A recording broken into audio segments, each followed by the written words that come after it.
And welcome back, and thank you for joining me for the Photoshop Laddie tip of the week. What we're going to do here is we're going to create a really cool stage lighting effect I saw in a movie advertisement recently. It was a really neat effect. So first thing, on my background layer, I need to fill this with black. So with my foreground color being set to black already, I'll just need to hit my Alt backspace or Option Delete to fill that layer with my black. And I'm going to go into my layers palette, and we're going to make a new layer right above that one. And going up here, we're going to grab the elliptical marquee tool, and holding down the shift key to constrain my proportions there, I'm going to just draw a small circle right up here, just anywhere. Now I want to fill this with white. So with white being set to my background color, all I got to do is hit my Control backspace or Command Delete, and it will fill my background color into my selection there. Now I'm going to keep it as an active selection because what we're going to do here is a step and repeat. I want to repeat this circle several times across the length of the document here, and by keeping it as an active selection when I do that, it will actually keep it all on one layer. If I deselect that and do the step and repeat, it will actually put each step on its own layer, and depending on how many you have, that can end up with a lot of layers, so we don't want to go that route. So keeping it active selection. Next thing I'm going to do, I'm going to hold down my Alt and Control key or Option Command keys, and I'm going to hit the T key, and that will bring up my free transform handles here. I want to drag over until I see the little transform triangle there, a little black triangle there. I'm going to click and hold, and I'm also going to hold down my Shift key. And if I drag over, because holding down my Shift key will constrain my left to right there. I'm just going to drag this over just a little bit, right about that far, and I'm going to hit Enter because I want to commit that. Now keeping it still as an active selection, and to do their step and repeat, I need to hold down the Shift Alt Control or Shift Option Command, and just keep hitting the T key while you got those held down until you get as many repeats as you want. I'm going to go about that far. Now I'll just deselect that. Now I want to center this in this area here, so I'm just going to Command A to Command or Control A to select that entire area, and activating the Move tool will actually bring up my Align tools here up top. So I'm just going to click the center one, and that'll center that right in there nicely, and deselect that area. Now we're going to do the step and repeat once again on this entire row, except we're going to go down this time a few times. So activating it as a selection so we can keep it all on the same layer. We're going to do the Alt Control T or Option Command T once again, and holding down the Shift key, we're just going to drag that down right to about there and hit Enter. And once again, Shift Alt Control or Shift Option Command T, and then just hit it a couple times. Just going to do one more there. Okay, I'll deselect that. Now, in order to make this look like lights, we're going to have to add a glow to it, naturally. So, with that layer active, I'm going to go under my layer styles. We're going to go to Outer Glow. And I want to change this color to kind of a bluish, purplish, kind of a lavender color. Really show up good on the black background there. We'll do that. I'm going to increase the size quite a bit. You can see the flare we're getting out there. Increase that opacity. Now we're also going to do an inner glow with pretty much the same color. Probably go a little deeper in the purple on this one. And we don't see it yet because of the blending mode. I'm going to change my blending mode here to multiply. And there you can see kind of what we're going after there. And that actually looks pretty good, so I'm going to hit OK.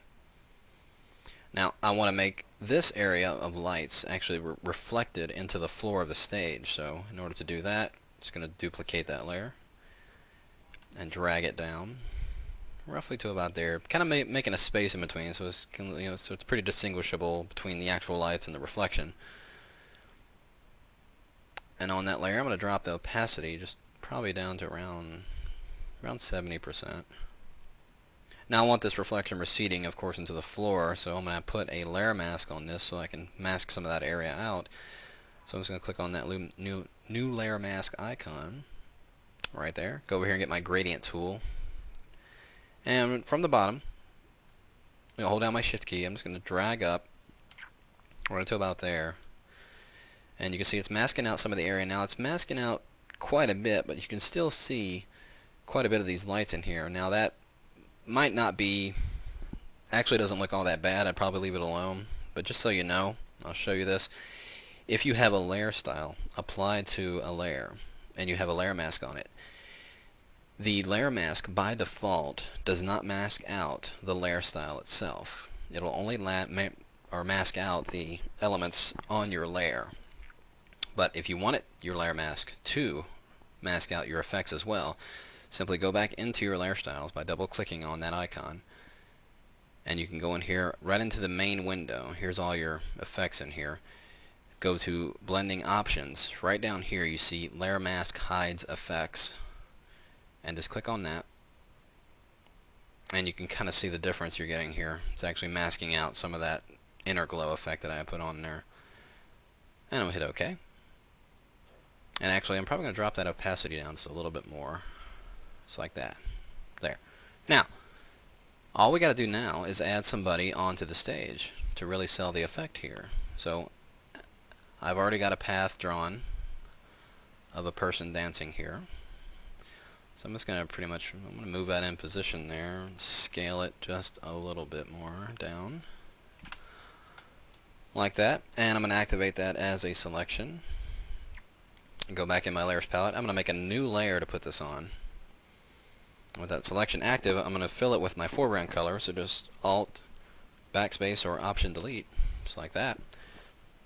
And I'm going to Command or Control D to deselect it. I'm just going to move this into position, pretty much right about there. Now I'm going to make a copy of this layer because I need to make the reflection of this person down on the floor, just like I did with the lights. So on that duplicate layer, all I got to do here is just go to Transform. Now you can't see it, it goes off screen, but down here at the very bottom it says Flip Vertical. And it'll do that. I'm just going to drag that down into place there.